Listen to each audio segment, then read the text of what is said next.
Are you struggling to understand what changes have been made to the new SPEC IGCSE ESL exam for Cambridge? And more importantly, what do these changes actually mean for you as a student preparing for your upcoming exams? In this lesson, we're going to cover the 10 most important changes that you must be aware of. We'll also talk about why some of these changes have been made, and we'll talk about what you can do to ensure that you ace your exams. As usual, don't forget to like, subscribe, and hit that notification bell so that you know when the next lesson becomes available. So let's get started. Now, the changes in the new spec will affect those of you sitting for the first examinations in the summer of 2024. So the first major change is the removal of tiering. There will no longer be a core and extended paper. Instead, there will be one single paper that all students will sit. Change number 2. Now, this is a significant change, the removal of the summary task from paper 1, reading and writing. It's been replaced with a reading comprehension text and MCQ multiple choice questions. Now, I know lots of students are happy about this. Personally, I'm a little disappointed about this change, as the summary task I feel was actually one of the easier sections if you had the proper training for it. Either way, it doesn't really matter anymore. The summary task has now been removed. Change number 3. Previously, you would be expected to be able to write an article, report, and review in exercise 6. Cambridge have now added essays to this list. Now, I really don't think this is much to stress about because the overall structure of essays, reviews, and articles and reports are very similar. Another noteworthy change is the duration or length of paper 1, reading and writing, which is change number 4. It will now be a 2-hour paper for everyone. Now, I think this will really help those students who previously entered for the core paper, as they now have an extra 30 minutes in the new paper, in the new spec. And it's actually slightly shorter than the old spec extended paper.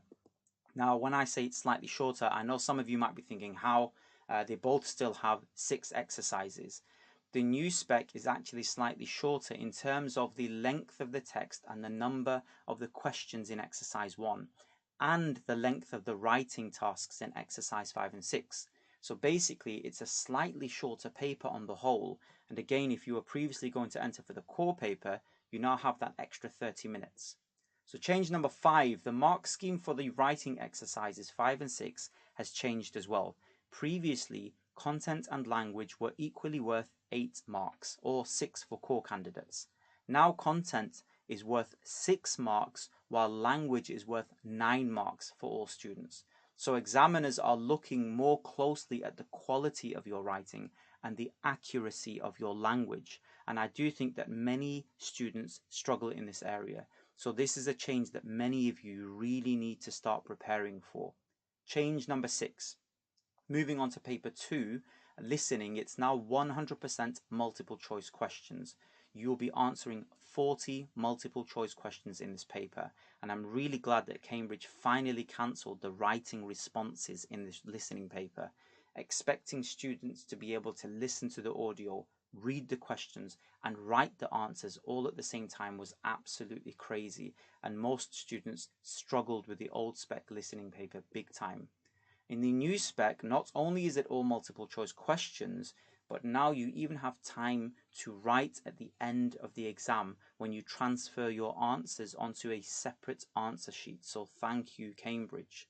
Change number 7, the total number of marks for paper 2, listening, has also changed. It's now 40 marks, and the duration of the test is approximately 50 minutes. Change number 8, now let's talk about paper 3, speaking. First of all, the marks for this paper have increased from 30 to 40. Also, the assessment format has changed. Now you are assessed on 3 parts: an interview, a short talk, and a discussion. Previously, you were only assessed on the discussion cards. Finally, change number 10, you'll only be given speaking assessment cards for part 2, the short talk. The questions for part 1, the interview, and part 3, the discussion, are listed in the examiner notes, and these are not given to you in the exam. So there you have it, the key changes in the new IGCSE ESL course spec for Cambridge, set to take effect in 2024. Stay tuned into IGCSE Experts for more updates, tips and tricks to help you succeed in your exams. Don't forget to like, share and subscribe for more lessons, Until next time, keep studying hard and I wish you the best of luck in your IG exams. I will see you in the next lesson.